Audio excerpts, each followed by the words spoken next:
Good afternoon, ladies and gentlemen. We will now continue our meeting to the next agenda, that is to have the panel discussion. And the speaker are Ibu Maria Luisa Torres Reyes, Ibu Lian Gouw, Professor Inseop Shin, and Ibu Joyce Arriola. The panel discussion will be moderated by Dr. Elizabeth Arti Wulandari. Bu Arti, the floor is yours.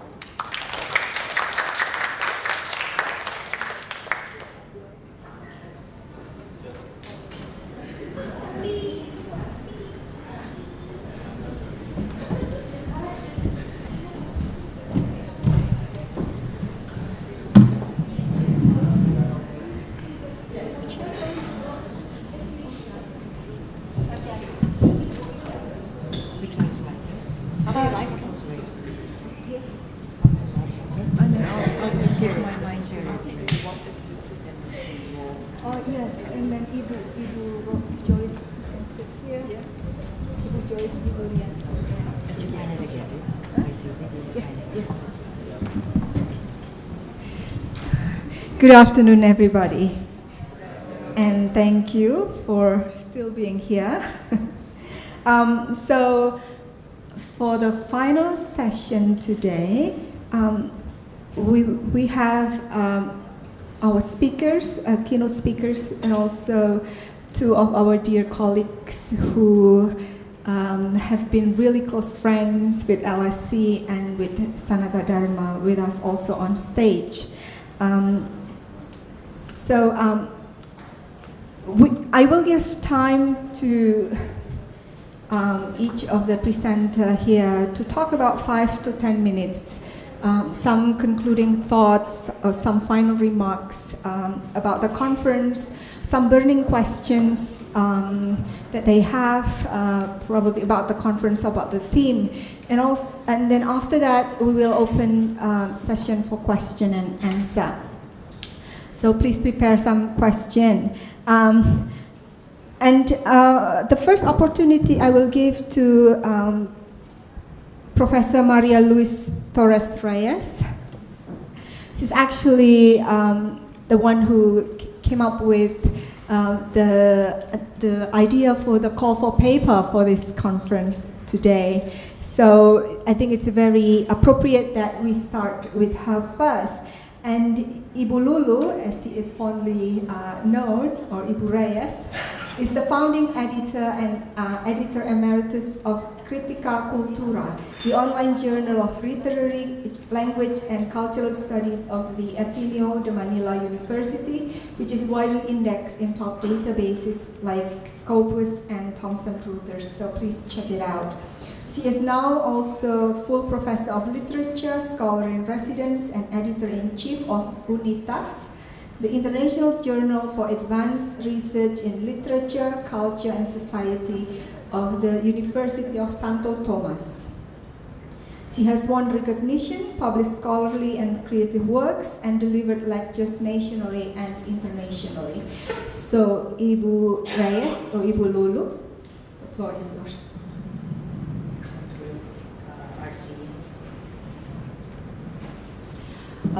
In today's globalization, we are said to have, according to sociologists, we are supposed to have taken what they call a mobility turn,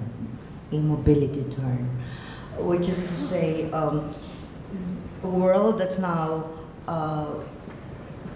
curious about exploring the implications to our daily lives, our social lives, our economic lives, the implications of all sorts of movements that now are now happening in a globalized world. By movements, we do not mean singularly movement in terms of space, so that you move from Manila to Jakarta simply, but that's part of the phenomenon that sociologists study when they talk of this mobility turn in a globalized world. In particular, our conference refers to specifically to a particular kind of mobility. We have called it textual mobility, which is no longer the property of sociology as a discipline, but belongs properly to the humanities, because it entails areas of interpretive and representational practices in our social experience. I trust that many of us here are teachers of English literature, perhaps also of language, and insofar as we belong to this species of intellectuals in this globalized world, I imagine that textual mobility, the textual mobility we're talking about, involves the textuality of texts. For example, film, literature across the genres, and television maybe, and so on and so forth. No? These are what we mean by textual here. It refers not only to the fact that we are interpreting or looking at mobilities inside text, no? In other words, how semiotic transfers happen. No? For example, the development of a genre, no? And development of subgenres out of general genres, but also in terms of how texts become properties of larger structures or are connected to larger structures. The text is a structure, but it's also part of larger structures, so that it's no longer possible to study a poem in itself or a novel in itself, but to see novels and films and stories as part of intertexts, no? As crossing boundaries beyond the parameters of the page in which a poem appears. For example, in our conference, so many things we understand now come into play when we look at text. We look at ethnicity, we look at gender, right? We look at class, we look at nation or nationhood. We look all this. We look at all these things in relation to text. Now, these things are really structures in themselves. They're systems, and they're not autonomous either. They're not self-contained either, in the same way as texts, right? In their textuality are not self-contained, right? We read as women. We read as people, as Filipinos, as Indonesians, as Koreans, as Americans, as Asian Americans, and so on. Our positionality, our perspective, the perspective from which we look at texts, do shape our understanding of the features of that text, the text sexuality, for example. But also, if to use a Marxist term, dialectically, those texts also speak to us in certain ways, enabling us to appreciate them in certain ways rather than other ways, and so on and so forth, right? And I think the fact that you and I share is the fact that we are post-colonies, right? That we are a product of very rich, if sad sometimes, past in our national lives. We try to make the most out of that experience for all the pain that the past causes, and see how that dimension of our lives make for enriched or make for interesting texts as well, or make for interesting reading some texts as well. I think that's overall the attitude or perspective from which we have come to this topic. And I hope that we come away feeling enriched ourselves by our shared realization that indeed our lives are social, right? And that we ourselves are texts in ourselves. Thank you very much.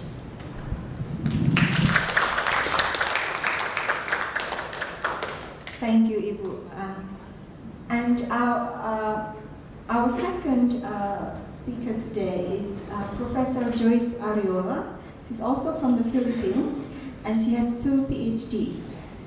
The first one she got in 2003, PhD in literature, and the second one in 2013, PhD in communication. And she has a lot of publications that I cannot read all of you for you all today. And she's also active in journals, right? And in fact, the journal that I mentioned, Unitas, right? It's from her university. So do check it out. Her research interests are mostly on films, correct me if I'm wrong, and literature and communication, because that's her PhD. But without further ado, Ibu Joyce, please. Thank you, Arti, for giving me this opportunity to talk about textual mobilities, or the theme of this conference. Actually, I come from a very narrow field, which is adaptation studies or adaptation discourse. So, but it is a point of intersection, and somehow it addresses the text and the mobile, these two words in our central theme.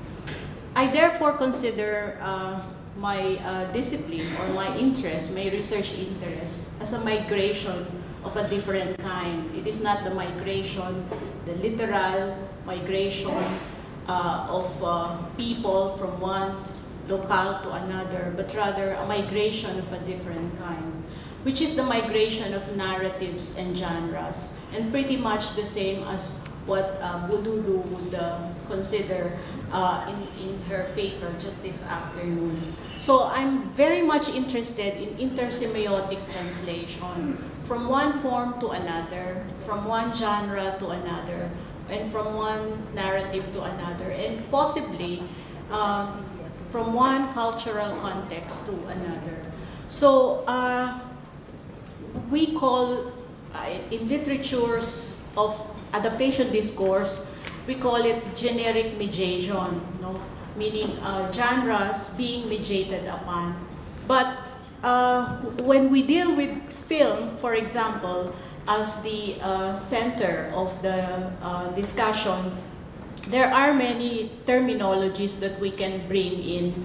For example, adaptation is one, appropriation is another, translation, which may not necessarily be linguistic, can be formal or generic, transformation, transmutation, we can also call it update, a revival, a reprise, emendation, and if it's a little bit postmodern, you can call it parody, pan, transtextuality. Gerard Genet wrote this book called Palimpsest, or it can be palimpsestic. So it depends on your positionality, whether you want to approach it from a very linear way to a more postmodern approach. In terms, I can only talk of film adaptation scholarship. In film scholarship, for example, James Narimore would call it, he said, the word adaptation is so limited, we should call it recycling theory. Robert Stamm would prefer intersemiotic adaptation. Andre Bazin, many years ago, after the war, when he was writing about cinema, he would call it already hybrid cinema, even predating Baba perhaps, but I'm not very sure. So but my understanding is we look at textual mobilities here from a post-colonial perspective. And I think that how we should look at all of these movements from one place to another. Given our positionality as post-colonial subjects, it should be rooted in our narrative culture.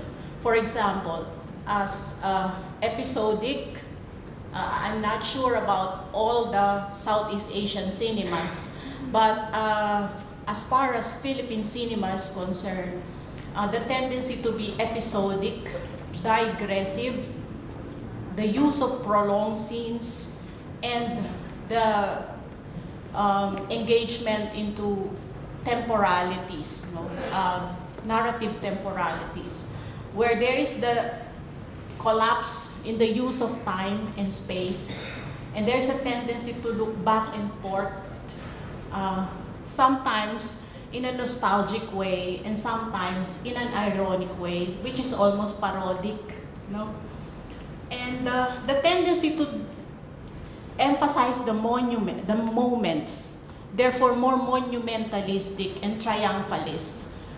What they consider melodramatic isn't really melodramatic, but rather more monumentalist or triumphalist or even temporal. Deliberately anachronistic, but I think deliberate but creatively anachronistic. I would like to give an example. This is the paper I would have submitted to this conference had I been given the time to. I wasn't able to finish it, so I wasn't able to submit the paper. This is the paper I would have written, but I didn't have the data. I could not find data on. In 1952, LBN Pictures of the Philippines and Persari Productions of Indonesia engaged in a collaborative project titled Rodrigo de Villa. So on the left side, you have the Philippine fragment, and on the right side, you have the Indonesian fragment. Some 32 minutes of the film are extant. So therefore, you could not make sense of the narrative anymore. But as we all know, it came from El Cid, Campeador, which is a Spanish epic. So what would the Philippines to do with a Spanish epic, and what would the Indonesians need for a Spanish epic? So I'm thinking of why engage in a collaboration on a Spanish epic? And the second collaboration of Persari Productions would be Holiday in Bali.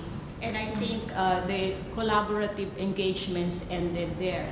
So the Philippine version was directed by Gregorio Fernandez, and the Indonesian version was directed by Rempo Urip. Based on a corrido that was based on a Spanish epic, that was based on a ballad, that was based on a drama. So you have this really mobility, from one form to another. And then it was transformed into a comic series, then transformed into a film, and it has an Indonesian version. The Filipino film was premiered on August 6, 1952. I'm not very sure about the Indonesian film because I could not find data on that, not even from the archives of LBN Pictures. You have there the conventions of the epic, the Spanish epic. Usually you will have a bastard son, like Wang Duc, which is a foundling, a lost one, who wants legitimacy. Sounds familiar. And then in the translation, you would have infusions of Filipino norms and values. So from a Spanish epic to a Filipino epic, it becomes an allegory, a foundational romance, a foundling in quest of legitimacy, a foundling in search of a father. And I think that's foundational. I mean, that's allegorical of the nation. So a nation wanting or waiting to be born. I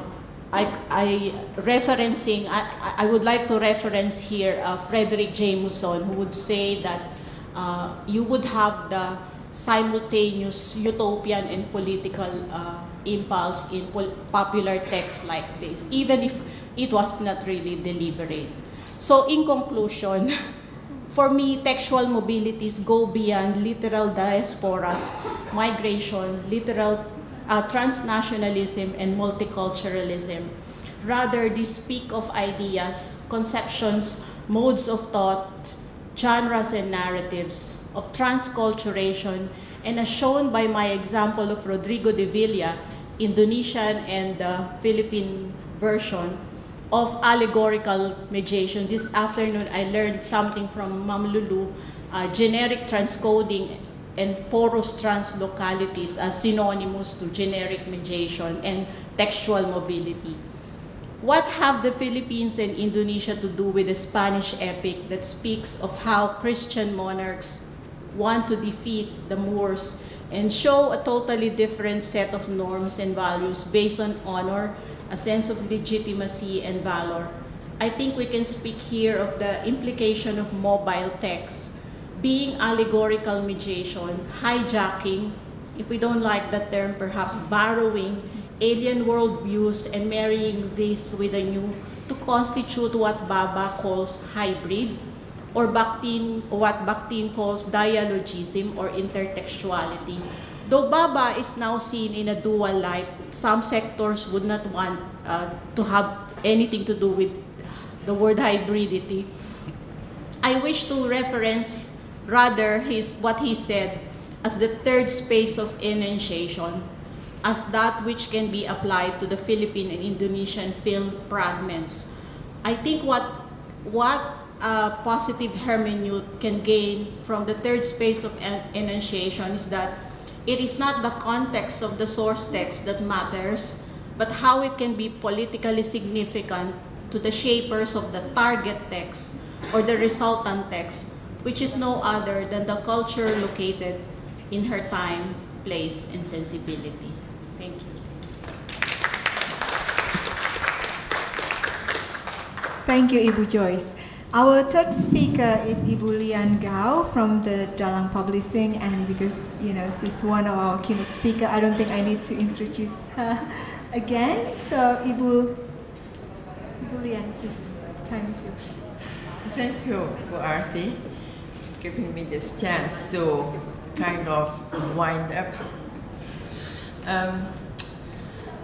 All I have to close is a word on translation. It is the movement of one text into another text. But not only that, as I said, I think a good translation, and we have had some out of conversations about this, and each time the subject is brought up comes the question, how can a translation be true in the sense of the meaning of the word, and yet be true, have a beautiful description, or have the same feel as it was presented originally. And that is, I think, and then it came also in your presentation, about the word Han. And I said, now, this is so typical what language is about. It is not just a word by word, but there are nuances that come from the soul, from culture. And unless you are in touch with that, you have no words for it. Now, during my keynote, I brought in Lian Li, and I thought he really, the reason I brought him was one line there in the poem that he cited, which is, practice a language. Practice until you feel it. It is not just all up here. As a matter of fact, I think in non-academic translation, it is not up here, but it's more down here. And yet, you have to be very careful, and still, you cannot rewrite a book.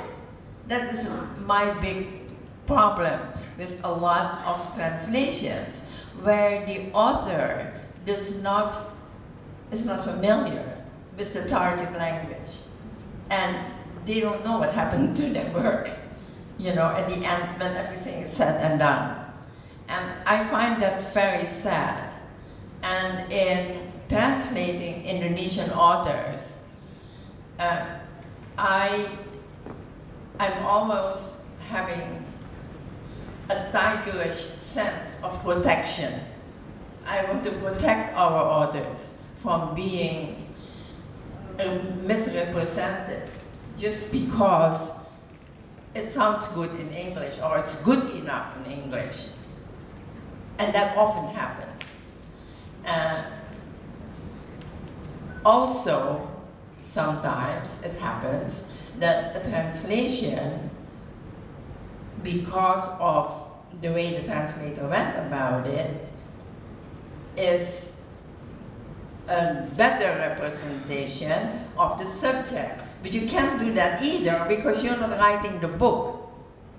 So these are basically the areas that I, as a publisher of translations, that I have to deal with all the time. And one of my things that, one of the tasks that I have, that I put myself to this time coming home, every time I come home, I have some agenda, things besides the normal speaking or workshops that I want to accomplish. And this time, what I want to accomplish is to have a lot of, on the side, close to dialogues with educators of both languages, English as well as Indonesian, because I would like to know how do you feel about this? How would you handle it? So that's basically where I come from. Thank you, Ibu Lian, for your thoughts. Our last speaker is also one of our keynote speakers, so we are already familiar with him, Professor Inseop Shin from Konkuk University. So, Professor, some final thoughts on the conference? 네, 어제서부터 오늘까지 이 닥술대회를 참가하면서 느낀 점인데요.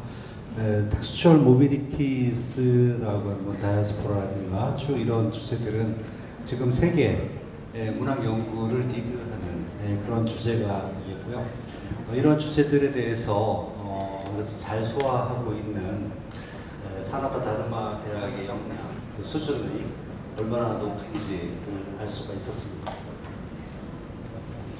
So the selected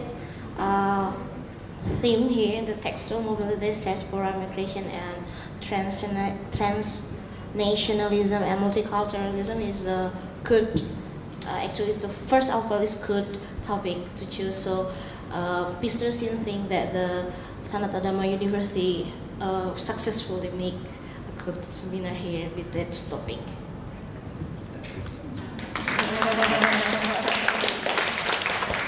네, 방법적으로 제가 다 보진 않았지만 이를테면은 아르티 우란다리 선생님 같은 경우에 디아스포라 연구의 정석을 보여주셨고 하나님 기본적인 어떤 그 큰 틀에서 기초를 잡아주셨고 저 같은 경우는 디아스포라 문학을 약간 그 문학사적 좀 작품 조금 더 작품은 다루고 있지만 좀 이제 들어가는 경우였었고 그리고 레이즈 교수님 같은 경우는 하나의 작품에 몰두를 해가지고 그러니까 여러 가지로 이제 그 방법적인 측면에서 다양성을 가지고 있었다라고 생각을 합니다. 근데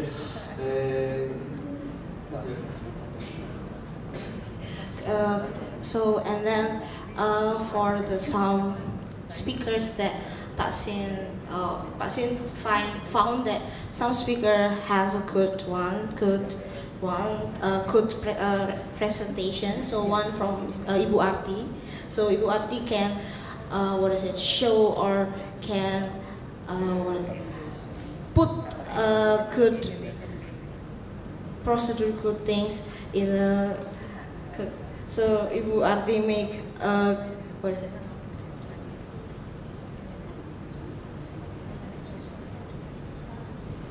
Oh, successfully make a good standard procedure of diaspora, the general diaspora, and then Pak Shin also make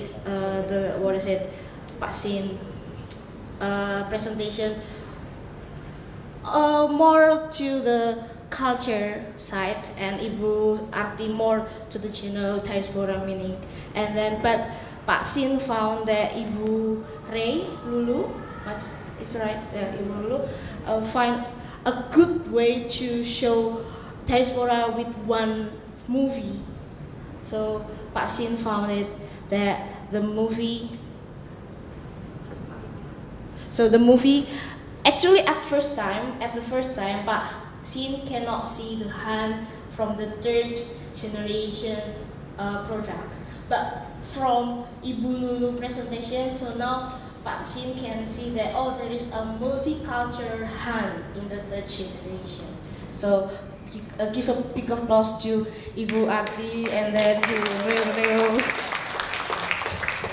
그리고 이를테면 이제 이번에 소재적으로도 많은 공부가 됐는데 소재적으로 많은 공부가 됐는데 이를테면 이제 서라우터 선생님의 발표를 들으면서 60년대에 Japanese consensus in the American 60s. 근데 한국에서 70년대에 똑같은 소재, 맨하탄을 다루는 그런 데 담론데 디스코스 등이 나오고, 그래서 이것이 서로 제 소재적으로도 교류가 되는구나, 제가 공부할 거리가 확장이 된다 생각을 했습니다. And then the next presentation that make Pak Shin, it's amazing one is from Pak Sarwoto about the Korean. Pak Shin thinks that the way of the Korean people see the symbol of Manhattan, New York is same with the Korean people. So the Korean people also think the same perspective about the New York Manhattan. So it makes Mr. Shin thinks that there is a similarity between the Indonesian and the Korean way of thinking about the Manhattan, the symbol of Manhattan, from the Umar Khayyam thing novel. 그 밖에도 제가 이제 가서 들은 발표는 전부 다들 뛰어난 수준을 가지셨는데, 이를테면 호프 교수님의 어떤 컬처럴 트랜스레이션 같은 경우는 내가 연구하는 코리안 레지던스 인 자판 그쪽 연구에도 같이 적용을 하면 참 좋은 연구가 되겠구나 생각을 했고, 그래서 전체적으로는 제가 굉장히 꼭 해주세요. 공부가 많이 된 그런 학술대 참여에서 많이 했습니다. 감사합니다. So the last is from Miss Hope You, a presentation about the cultural translation. So Mr. Shin thinks that the method is so sophisticated. The way of Miss Hope You to see how the cultural translation works in the novel or to the translation things, and then that's why from that presentation, Mr. Shin thinks, that I can learn more about the cultural translation, and then do the same things with the Korean Japanese literature. So Pak Shin thinks that from this presentation, whole presentation, from all the presentation that Pak Shin found here, he thinks that he can learn more, and so thank you for that thing. So give applause to Sanat Academy.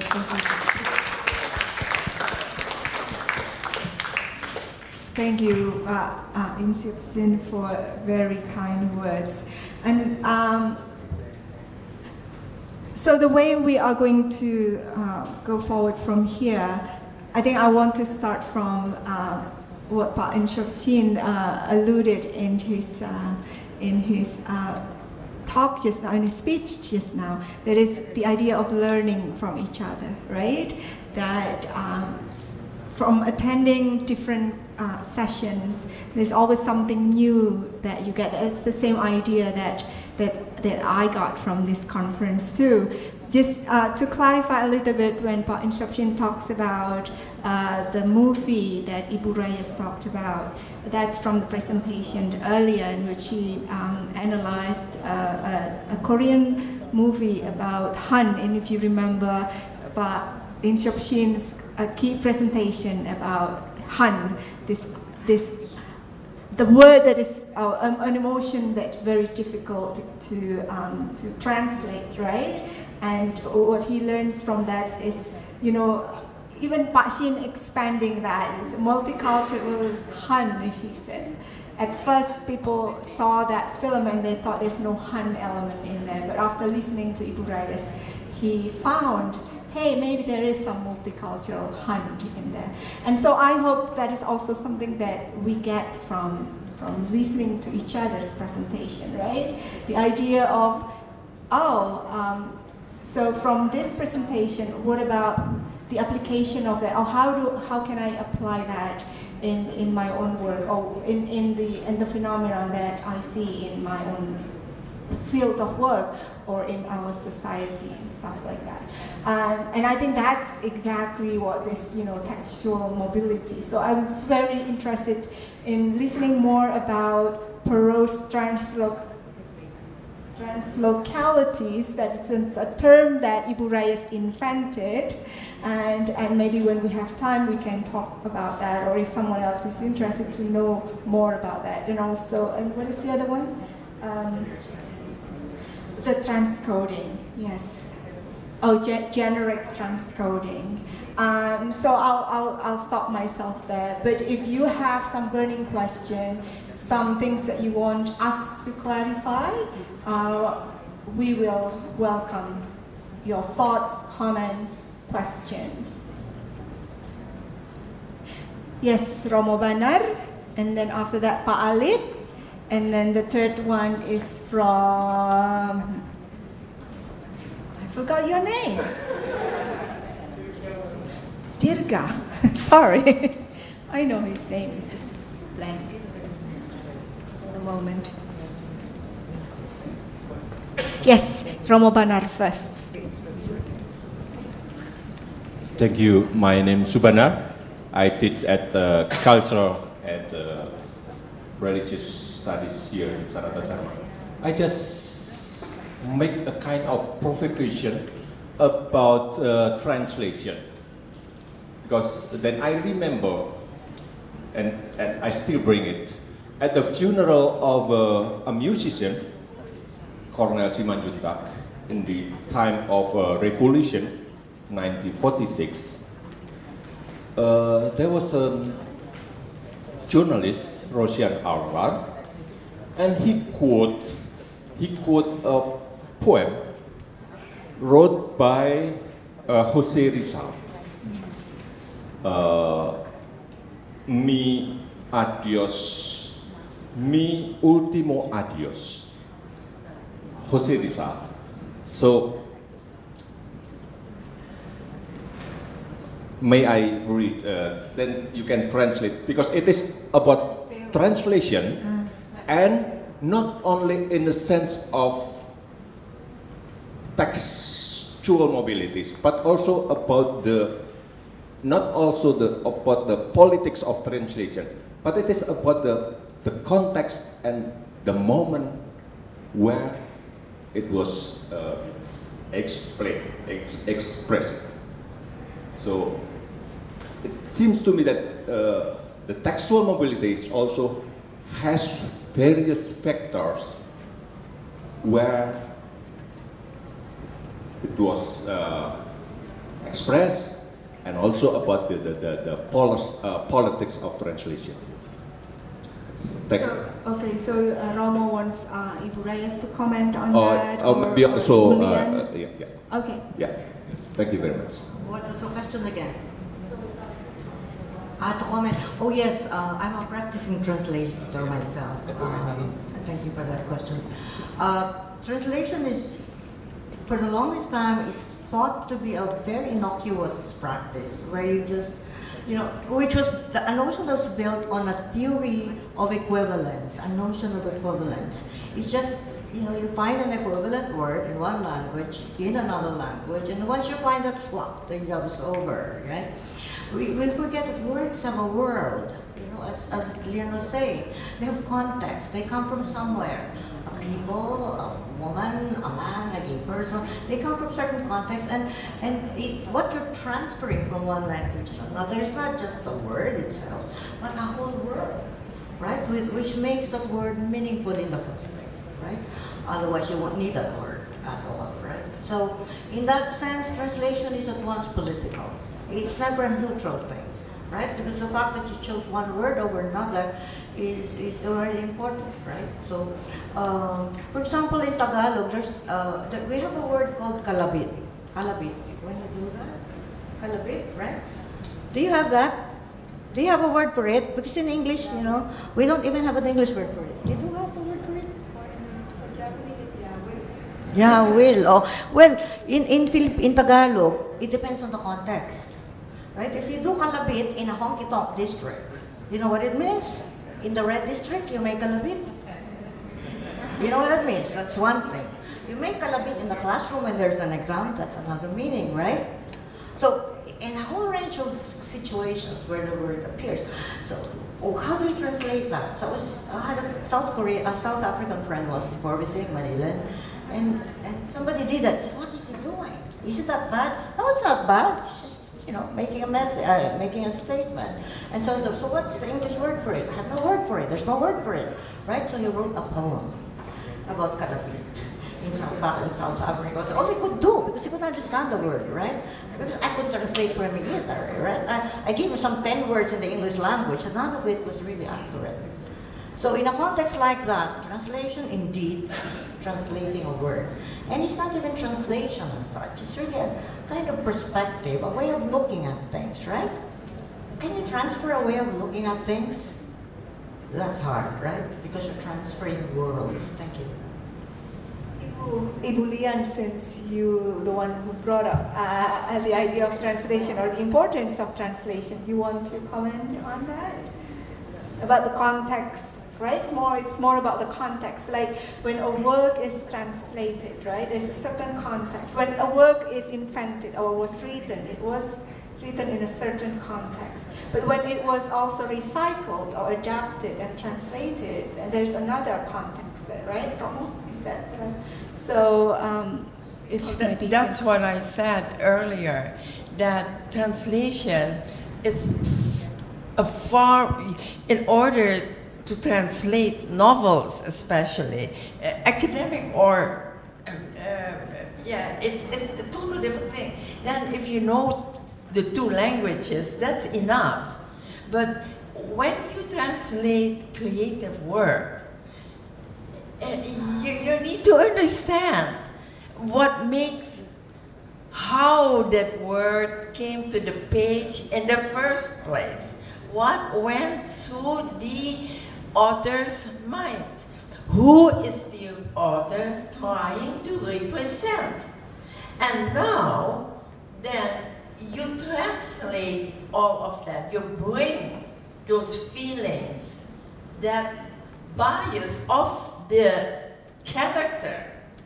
You have to be careful there because it can get messy, you know, political wise. And then when you translate that, it's very important that you really relay the message. And that's why, to me, being an author myself, of course, you dream of having your book translated in 20 million languages, right? But no, not really. I think unless I have the means, I'm very fortunate because I'm working with Dutch and Indonesian first, and I have a good grasp on both languages. English is third. But if someone would tell me, I'm going to translate your book into Swedish, I would, number one, say thank you very much for the honor. Can I get back to you in 3 days? And what I would do on the second day is I would call Cornell.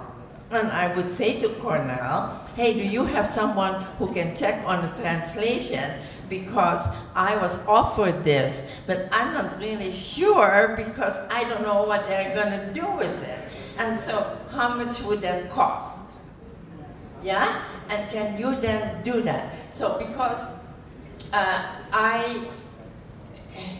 I don't pump books out every month or 2 months or 3 months. It takes a lot of work. And once I've given birth to that baby, I don't want anything bad to happen to it. You see?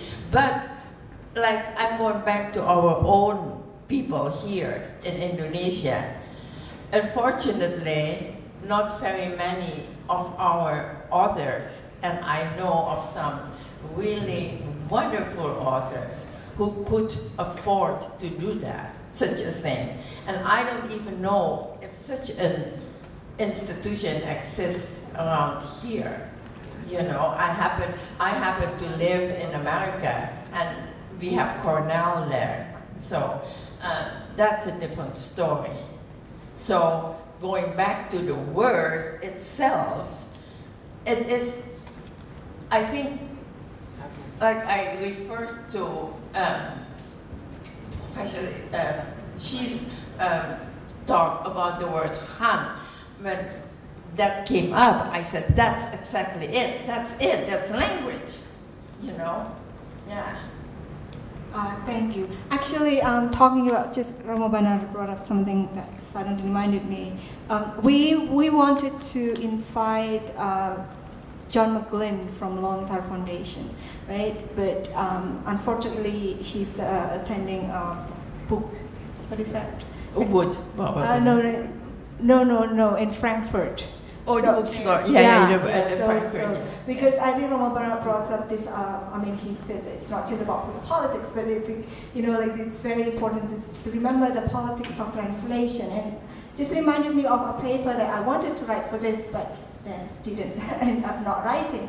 Is actually I wanted to, because when I was in the States, I was an Indonesian teacher, so, and then sometimes we had advanced students, so I would teach them some Indonesian literature, so like the roles of this, what do you call that, these cultural agents, right? The ones who determine, kind of not really determine, who decide what words get translated into another language, right? Or gets taught into another language, right? Because I think that's very important that we also think about that. Like us, as in our professions, right? As literary scholars, literary researchers, the kind of assessment that we make on the text that we chose to present in conferences, in international conferences. Because by doing that, we also bring the literary text in the international spotlight. And the work of Ibu is very important here, but also, Indonesian teachers abroad, what kind of texts, what kind of literary texts do they introduce to their students, right? So Lontar, the work of Lontar, and the work of people in the Library of Congress, because they're the one who will decide what Indonesian texts can be, in the collection of the Library of Congress. I did some library work as a student worker. So sometimes I help the staff at Cornell Library to say, yes, buy this or don't buy that. So anyway, that's for a different conference. Alip, yes, the next question.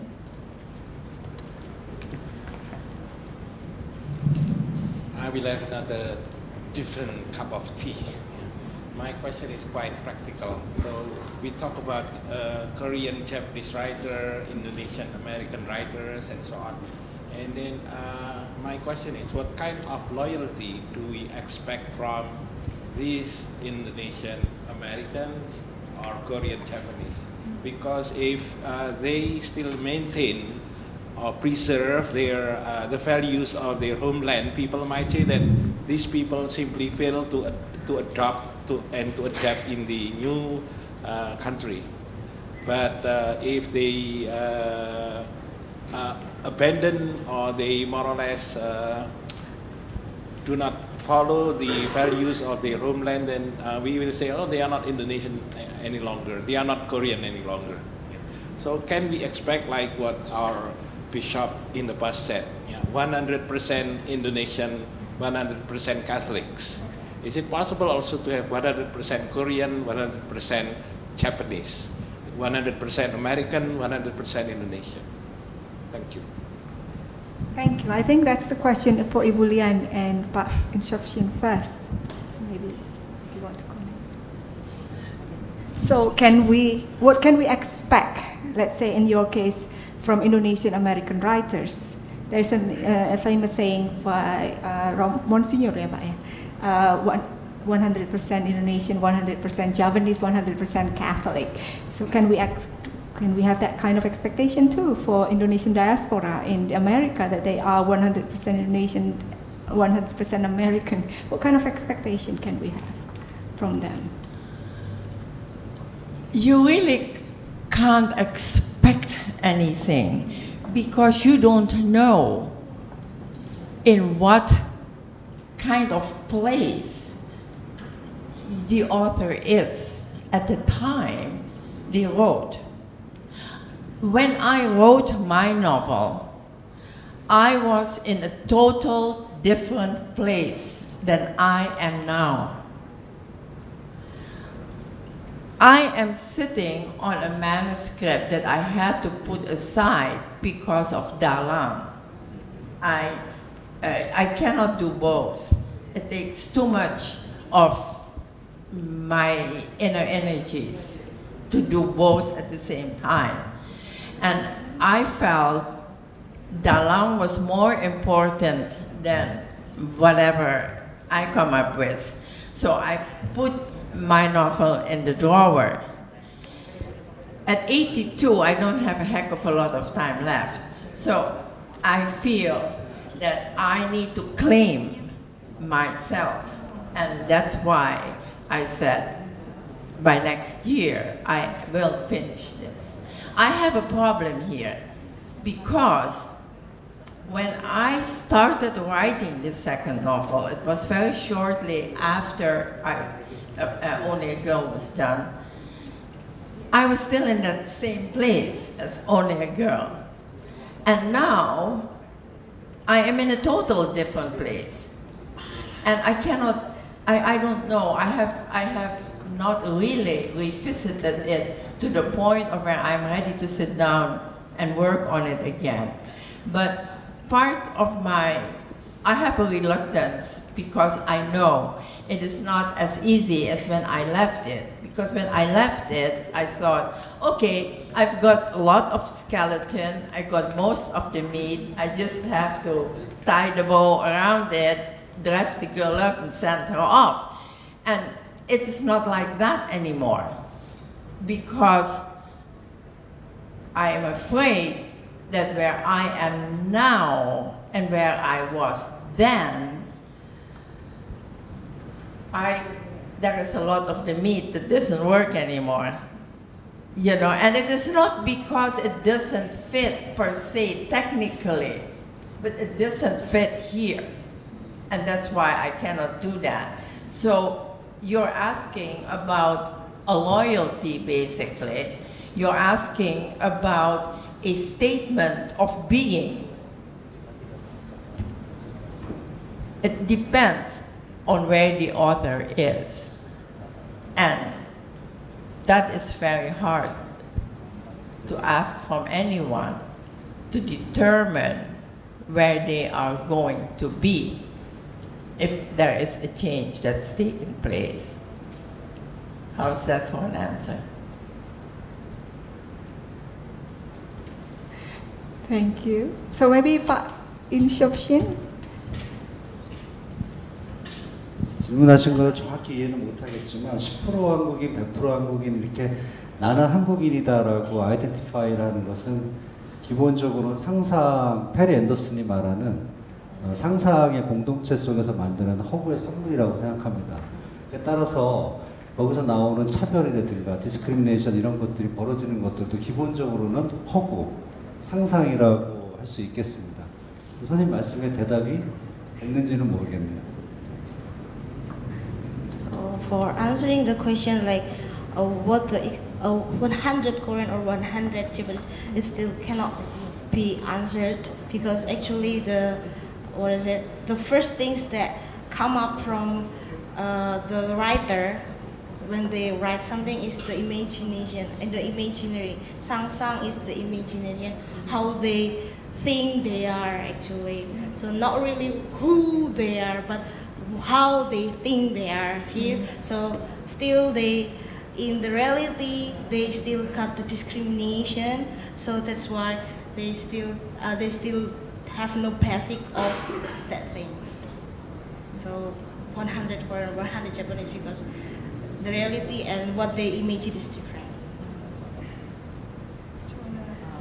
Yes, I can say a few things. It's odd to ask a Filipino a question like that because we are a very multicultural place. On top of that, we were colonized so many times. I mean, the Spaniards, Americans, Japan came.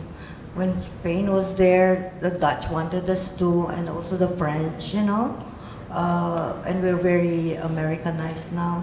So when you ask for a pure space, there's no such thing, I guess. It's so hard. Even the nationalists speak. When they talk of nationalism, they speak in the English language. I'm not sure if that's at all a good question. It must be a very difficult question. And purity, by the way, is relative. Thank you. Thank you. And just some thought from me. I remember, who said this? I think it's Brubaker, right? Diaspora is not or shouldn't be a fixed entity, right? It's not about fixed entity, but it's about a claim, an idiom, and a stance. So I think with that, it's just something that you perform every time. It's not something that will, like Ibu Lian said, stable, right? It can change over time. Our loyalty to a place change over time, I think. So with the diasporic subject too, right? And I think it's important, that's why it's important to, if we can do research on, like first generation of Indonesian diaspora in Suriname and how they say their ties to their homeland and to the culture of their homeland is same or different from the second generation and the third generation. And until what generation then they finally say, I am just Suriname and not Indonesian at all. And so we need to do that kind of the long durée research. I think that's, young people, please take up that task and do that comparison. Suriname, Japanese Suriname in Suriname, Japanese in Suriname, right? The diaspora that existed, how it is different from the Indonesian diaspora in America. How is it different from the second generation of the political exiles from the 1965? How do they then look back at their original homeland? What kind of relationship that they have? But Dirga has the next question. So, Dirga. Is the mic? Again, my question concerns translation practice specifically. So the question for the panelists is, what are your comments on this situation? The other day, I was in a book launching of a translated work by Dostoevsky, but the translator know no Russian. So the translation was done from English to Indonesian. And I found that this practice is not totally uncommon because several years ago I read a translated Sophocles' Oedipus trilogy, translated not from someone who knows classical Greek. So what are your comments on such translation practice? Anybody is willing to pick up? You are a translator and then Ibu as the publisher. But that I agree with you. That happens. But do you have anything against that one? that's against the practice? I mean, how can you translate from Greek nowadays? So the translator was actually two. The other is a scholar, and the one who knows no Greek is a poet. So my assumption that maybe the poet can fix the rhythm of the language, so he can fix the English language, but the scholar translated literally from Greek. So it is a collaborative effort. But the other one is the Russian is from English to Indonesian without any basic knowledge in Russian. I think that really is a common practice. You're right about your observation. I think the meaning of the question owes to the assumption that there is a perfect and an imperfect translation, right? Are you assuming that? Actually, my position was... I think that's what, Yeah. where you're coming from, right? Yeah. Yeah, I don't think there is such a thing because translation is an interpretive act. It's as you kept saying here, you know, you're transferring not words with words, but worlds, right? So even if I knew both languages, I mean, I translate from Spanish, by the way, and even if I have the resources at my command to be able to do that, I cannot claim that my translation is better than the previous one, right? Because my interpretation of the words come into the picture, right? So in other words, even knowing both languages has no guarantee that you will like the translation. No? But of course, it should. I mean, the ideal is that you know both languages. I mean, we know that in translation theory, that's very important. Equal competence in both languages is really a minimum requirement, no? But some people don't even bother anymore. I think for limits. I mean, if somebody wants to translate Oedipus Rex, that should not be required because the scholarship on Oedipus Rex is so available, you know, so that even if you don't know Greek, you can always refer to sources that will point to you directions for choice of words, you know, and clarity of a particular expression and so on and so forth. Yeah. In Shakespeare, I don't think you know Middle English, right? You know, so, but it's okay, right? The Shakespeare that we know now is a translated Shakespeare in so many words, right? I mean, in a manner of speaking, that's not the original language Shakespeare either. But we don't mind, and you don't ask questions like this, right? So, why? Because the words make sense anyway, right? And it's able to communicate. It depends on the purpose, you know. That becomes a question with delicate literary works. Literary translations are a very different animal altogether, right? I mean, it's okay if you're just translating a manual, you know, how they operate this machine, right? That's fine. Because even the machines can translate that kind of instruction. But it's really literary works that's very tricky. And there's where your question becomes really relevant. Yeah, that's right. Thank you. Do you want to comment? No, I think it's very common in these days that English is used as a bridge translation. And, you know, most people now know enough English, although an author might be able to communicate on a conversant level, but will not be able to be a judge whether his book was translated properly. I ask you that question. Yeah. So it's important that you get a hold of that.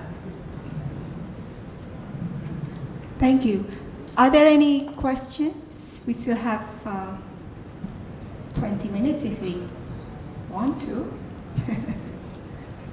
Burning question, last comments? Yes, from Jeremy. Other one? Another one? Yes, from Pak Arti. No, you're not Pak Arti. Yes, you are. Sorry. Jeremy first. You raise your hand first.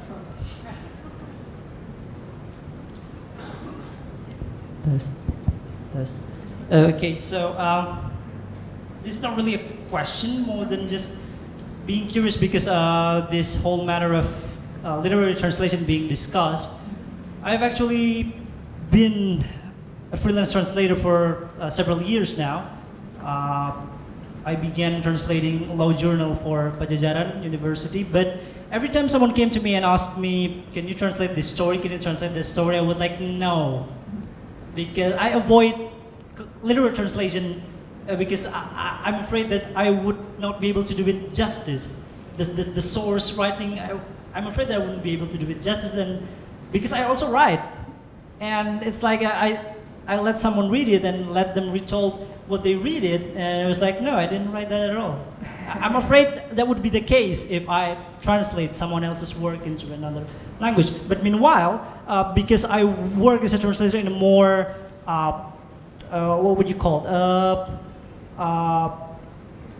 Circle where what is valued is how quick can you translate, how many words can you do per hour. Like for example, in companies that specialize in subtitle translation. So basically, it's like you go into a movie, in an English-speaking movie, and then you read the subtitle, and yeah, for most people, yeah, that is probably accessible, the subtitle. But as a speaker of English myself, I know that it's not really quite, the humor is not really there, the punchline is not really delivered, something like that. But meanwhile, there's the contrasting reality of when you do work as a professional translator, and especially when it concerns what is really expected of you is like how many words you can do. Like what subordinates the standard is different now. Not the cultural aspects, not the historical aspects, but rather the more marginal, the more monetary standard now is being used. So how then to survive in such industry when I come from both worlds? So thank you very much. But then when we only think about that's the speed and not the quality, why not just use Google Translate, right? I know, right? Because I think that's when, as translators, probably you have to be careful, because if that's the attitude that you will just adopt from that side, then you'll be easily replaced by machine. Because the Google Translator will get smarter and smarter every day. Because I see that the first time I used Google Translate, it's just horrible. Now it's getting a little bit better. And you know, with the artificial intelligence, probably it will just, but the subtleties that literature convey, I don't know if you can trust that to machine. I will never trust Google. I will never trust Google. And one of the things I test my translators is I will take random things, put them in Google, and if it comes out what Google says, they're out. That's the end of the story. Sorry. I agree with what Miss Arti said, because Google is getting better for one reason. They start to use human.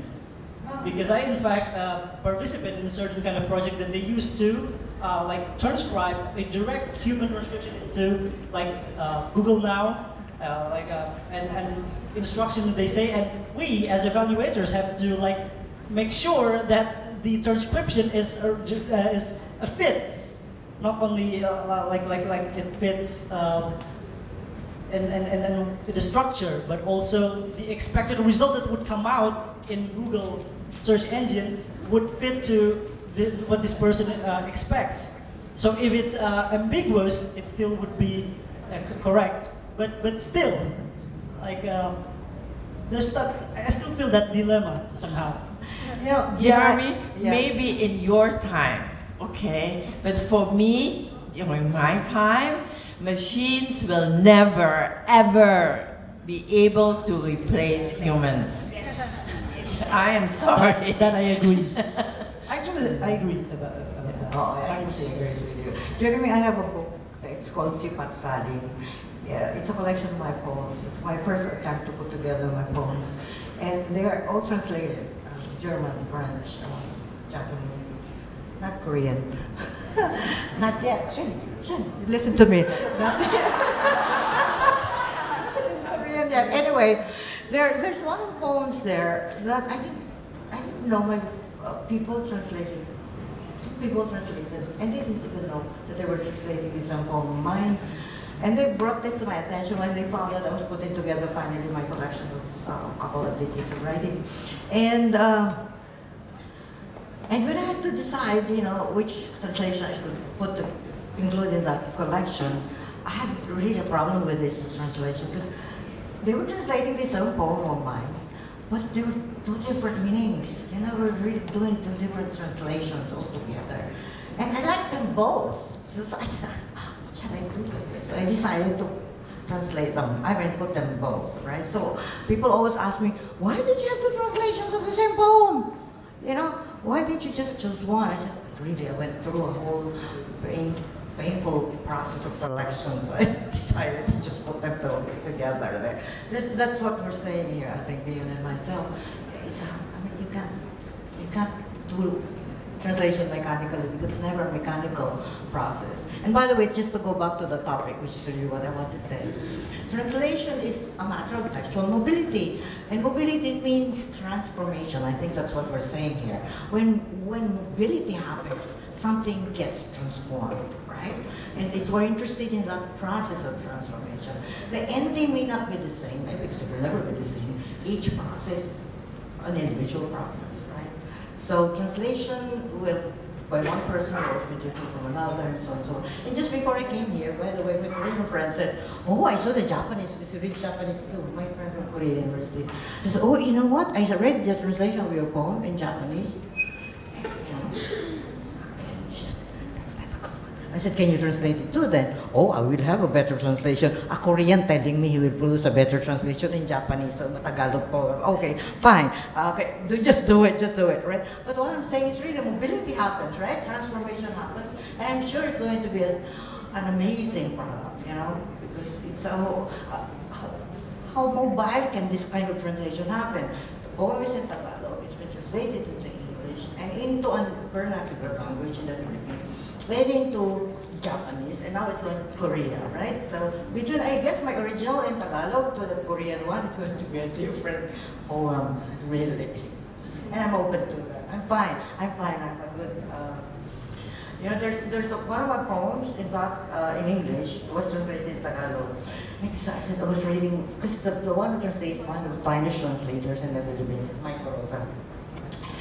And I was reading his translation, I said, my gosh, the poem sounds better in translation than in my original. So can I just publish the translation and not the original?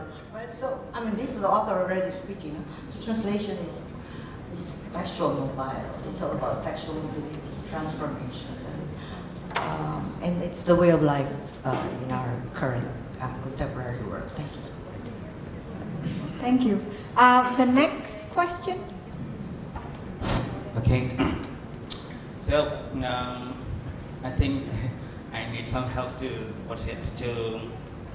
speak these problems. I think, do you think that the diaspora people, the displaced persons, has some how to relate it with, for example, social class or relation? Because so far, I know that when some people think that this is my problem, I could not really claim I'm an Indonesian or American.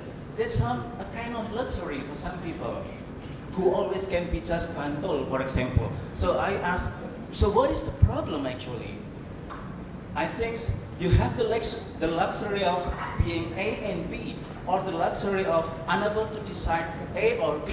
But that's still far better than us, for example, who never, even if we cannot long for our home because we never been out of our home. So for example, we talk about social class, economic thing. So far I see that when we talk about diaspora people, there are actually differences. But so far we talk as they are just a group of miserable people, I think. But I think they have some luxury too for some other people. That's the way I need some help to talk about that. I mean, I think, you know, that's the first. The second one is the theoretical constellation for such thing like that. So some people who think that this is actually not real problem, it's just postmodern condition of blah blah blah. I mean, what is actually replaced by such kind of conversations, because I know some people they think that's as a kind of what is it related to the first question is actually, if we see it as not a problem, it could be not a problem actually, but the fact that it is a problem, probably it must be seen from specific perspective. So to put it straight, for example, I have to say sorry for this kind of feelings. For example, as a Japanese, seeing Ibu Lian Gouw have a luxury of being raised in a Dutch traditions, and also when President Sukarno say, for example, when Pak Sukarno say, for example, that okay, now we take side on Indonesian culture, for example, probably many people think that, oh, this is a good thing, that actually he takes side on the weaker, while they are actual, yeah, that's the point. I mean, you can rephrase my sentence. I do not know how to pronounce that, but I use that as untranslatable, unspokenable. Because by asking this question, actually I saw myself as how low you are for having such thoughts. But sometimes the people you put there in a slide, people who write shampoo, I see it as kind of luxury, I think, not people with many problems. So your question now actually number one, who are the diasporas, right? I mean, is there any differences between them? Okay. Struggle that unite each other, that actually, just like in the feminist movements, they now claim that, oh, now Afro-American women is it's different with that kind of... So who are the diasporas, right? And are they like just one group, or like it consists of different groups based probably gender, by class, by whatever? And then the second one is more about the relevance of this conference? No. The theoretical, for example, how Marxist theory see that thing, how thing like that. Because so far, because we talk about that, then we just, for example, we put limit. So probably, if there are any perspective other than what we have been discussed from. Okay. Maybe the first one, Ibu. Maybe you can talk a little bit about who are the Indonesian diasporas in Indonesia. Are they coming from kind of just one class? All people like? Oh yeah, I mean, Citra, the first speaker here, who have to work as... Oh, Citra. Erin. Yeah, the migrant worker. That's come from a diaspora, but from a different condition, right? Yeah. I mean, it's such detail like that. Is diaspora a function of class, right? To what extent is it a function of class? In the Philippines, really, it's very varied. No, we export engineers, and eventually they live where they in a foreign country and adapt to the ways of foreign country. So, professionals, doctors, right? But so many of them are really domestic workers, right? That's why wherever you go, there are Filipino domestic workers. I go to Munich, for example, I get off the plane, and there's a whole line of Filipinos there waiting for other Filipinos to take off the plane, and the first thing they ask me is your contract, how long is your contract? So thinking I was a domestic worker. So, that's really and then I get to interview people in Sweden. I was there Independence Day, Filipino Independence Day, and they found out there's a Filipina in the University of Stockholm. And somebody just knocked on my hotel door and said, oh, you're a Filipino, there's an association of Filipinos here in Stockholm. It's so cold here. How can any Filipino survive here? So, oh, there are Filipinos here, blah, blah, blah. You attend and you'll be our guest speaker. So I was a guest speaker in the Philippine Independence Day celebration in Stockholm. And there I got to interview Filipino and the class you're talking about. one who got raped by a Swedish guy and became a member of that group because somebody had to help her, because she didn't have a passport and so on and so forth. Another was met a Swedish guy in Boracay, in Manila, in the Philippines, and thought the guy fell in love with him, but turned out the guy was after the son, who was 10 years old or something. He's a pedophile, in other words. I mean, you hear stories like this and you want to kill, you know what I mean? You wish the world were different. You wish the world were better than this. So diaspora side, there's a side of diaspora that's really very sad and really very painful, and I understand where you're coming from. But this is our way of life now, we have to do something to do right by these people as well. And there are institutions that try to help them. I can speak of Sweden because there's really a very active Filipino group that try to help Filipino women like the one I interviewed when I was there. So it's really a function of class as well. I mean, if you weren't rich enough in Manila anyway to go to a very good medical school, you would get hired in the US. You can't even apply there, or elsewhere in the world. So it's really a function of class, you're right. But I think the world is a little more complicated than that, you know what I mean? Neoliberalism and all that have really changed our lives for good. Working class people establish solidarity groups, common livelihood, common work, but let's see if that still can the old models of resistance can still function now as they did, say, 50 years ago. Right? But thank you for bringing attention to the fact that diaspora is a question of the economy. This neoliberal system with which we live now. And the question was? What's behind why we choose that kind what kind of thinking is behind that? And since you came up with the topic, am I being blamed for this? Okay. Yeah, I come from literature. I'm a literature person. Are you from what discipline are you? Literature too? Mercifully? So, okay, actually. Yes, so our lives are a little less, obviously, or at the surface at least, concerned with things of the economy and all. But I don't agree with that myself.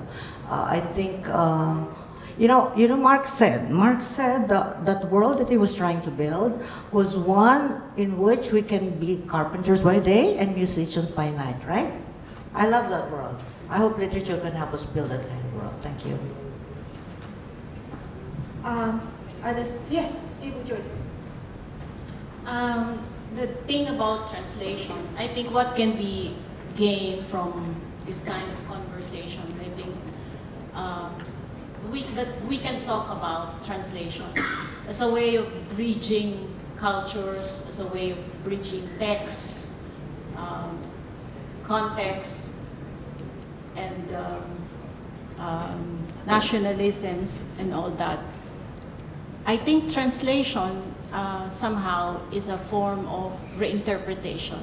It is both a leap and a process. And as Dr. Reyes said, something is transformed in the process. So being a leap, contemplating it is already a gain as far as I'm concerned. Being a process, I don't think it's really important to know whether we did justice translating this book from Dostoevsky from Russian to English to Indonesian, but rather the affect, which we heard also from the paper of Dr. Reyes this afternoon. We think sometimes of tunnel text, the mediating text, and I think the mediating text there is the English text of Dostoevsky. He came down to us through the English text because for us Russian was simply inaccessible. And there was a time when Mario Vargas Llosa came to UST in Manila And he was talking all the time of Dostoevsky as the novelist that really influenced him. And I was wondering whether Dostoevsky came down to him in the original Russian, whether he could read Russian, or whether it was translated into English. After all, he was well versed in English and of course in Spanish. It doesn't really matter. What's important is how it affected you and how it affected the receiving culture. It is like saying, during the Vietnam War, the best text wherein we can generate a more enlightened interpretation of the war wouldn't really be the news or the opinion columns, etc., but rather the non-fictional works of Norman Mailer, of all of this non-fiction, and also the films that came by in the 80s. Not during the war, but 10 years after the war. So these are tunnel texts. These are mediating texts. And I think that's what is more important, how it affects us, the effect. I totally agree with you, because that's what I said in my keynote. I said that it is very, very important that we go. You were talking about the, excuse me, I lost it. I'm sorry, I lost it. You were saying about the migrating texts between the wars, right? And yes, because that is what drives the character. What happens, as I said, the character in a novel versus, I'm getting it back, the novel versus an academic text of facts, just merely facts. A novel, a good novel, is a story about normal people, common people, and their normal reactions to the drama of war and the drama of natural disaster and economic depression. You don't get, well, you get facts, of course. There's so many, you know, the world wars caused so many casualties. We have that much of an economic downfall. The Dow is done, the Nasdaq is up, whatever, whatever, whatever. But how does this affect the man down the street who lost his job, or the old woman who lost her health insurance? What goes through their lives, their minds, their feelings? That you get in a novel. And that is, I think, more important than series of numbers. Yeah. Thank you. And we are running out of time, and I'm not going to try to summarize, the discussions that we have in the last 2 days, because I think they are already very rich, and I think we don't really have a definite answer to all of the questions. So I would like to end with that. Hopefully the challenges, right, that we feel like we still have in relation to whatever the situation that, or the kind of thinking that have come up from having conversations with each other about who are the diasporas and what can we expect from them, right? What kind of loyalty? That's just a few examples. That this will be something that we all will need to keep thinking about and hopefully nurture in whatever that we do, right? Like taking up the challenges and, like Ibu Lian said, and then think about what is the significance to the life of the people around us, to the Ibu that lives in the corner of our alley who lost something, and to the family that lives in our neighborhood, for example. And I want to remind you briefly that we have our 6th Literary Studies Conference coming up really soon, and I think the speaker later will talk a little bit about that, but I want to remind you to start thinking about your paper for next year. And with that, thank you very much to all speakers, and to Kitin also, our interpreter. Thank you.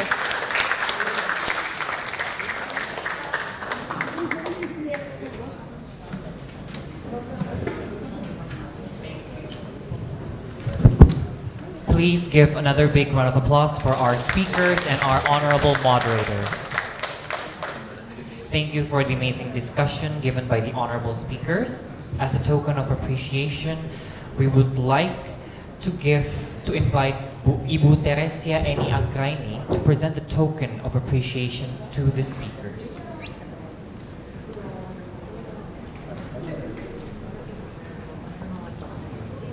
I want to be like you. Can I be? We did that.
Ladies and gentlemen, before we close the 5th Literary Studies Conference 2017, let us hear the closing speech from the head of the graduate program in English Language Studies, Dr. Paulus Sarwoto.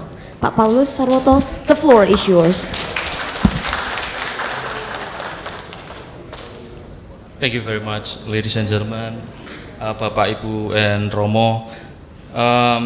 Before we end these 2 days seminars, let me give some closing remarks.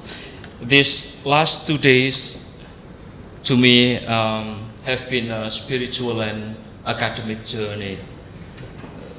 The invited speakers have presented us with not only historical narrative of displacement, but brought us with them, as it were, to experience the ambivalence and pain of being displaced. We have been made to feel what it is like to long for a home that you will never recover. Lian's experience as a Chinese Indonesian whose mother tongue is Dutch enables us to empathize with her when suddenly, under the Japanese occupation of Indonesia and Sukarno's presidency, the country banned the use of Dutch. The feeling of not being allowed to express oneself in a language that has shaped her individuality is an instance of how language does not only reflect our identity but shape our individuality. The turn from being immigrant to diasporan has led her to turn toward Indonesia in search of home. It has made her committed to introduce Indonesian experience through its literature to the global stage. Her commitment to use Indonesian translator rather than Western translator is indicative that English is not the monopoly of the US, the UK, or Australia. If widely employed, we might even contribute to the world Englishes. By making use of our domestic translator, we will not only tell the world Indonesian experience in Indonesian way, but also reclaim English as our language as well, a move that we have to applaud and support wholeheartedly. Thank you, Lian, for that.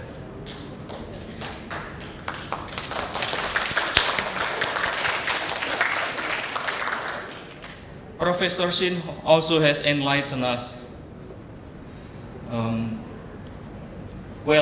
at least to me, that colonialism is not only about oppressive relation between the East and the West, but can be between Asian neighboring countries or even domestic colonialism. The experience of the diasporic figures longing for Joseon, that is a time when Korea was not yet torn apart by Japanese colonialism and its aftermath into North and South Korea, is best expressed by Maya Angelou saying that, quote, "You can never go home again, but the truth is you can never leave home, so it's all right," unquote. The identity development of Korean exile in Japan up to the third generation indicates this acceptance of the in-betweenies in their identity. Professor Shin's elaboration using postcolonial perspective indeed gives me new insight of Asian postcoloniality, a direction that we can pursue together in a research project by chasing the plurality and yet shared postcolonial experience through diasporic writings. And Arti's presentation also shows another instance of diasporic ambivalence by elaborating her personal life, literature, and puppet performance. The question raised by one of the audience during Arti's presentation is also of very insight to me. That is how, for instance, diasporic literature might function therapeutically as a form of therapy to explore by revisiting, for example, Aristotelian concept of catharsis. Our topic on diaspora then leads us to our conference themes next year, that is reimagining difference and extremism. I notice actually similarity between the extremist and the diaspora. That is, they feel that they are displaced. The extremists are longing to return to a Puritan society that is supposedly also their true home. The rise to fundamentalism and extremism in Southeast Asia especially, however, demands a different reimagining. And that's why we are bringing up that theme for the coming LSC conference. The leaflet, I think, have been provided by the committee, and you can check on the leaflets that we are going to host the conference more or less the same time next year, so it's around October. We are not sure yet about the date entry, right? So it's about mid-October. Just save the date, and we would be more than happy to welcome you all, to welcome Professor Shin again to Yogyakarta as well. We would be waiting for your participation next year. On behalf of the committee also, we sincerely apologize for any inconvenience you might have experienced during the conference. Enjoy your stay in Jogja and have safe trip home. Thank you very much.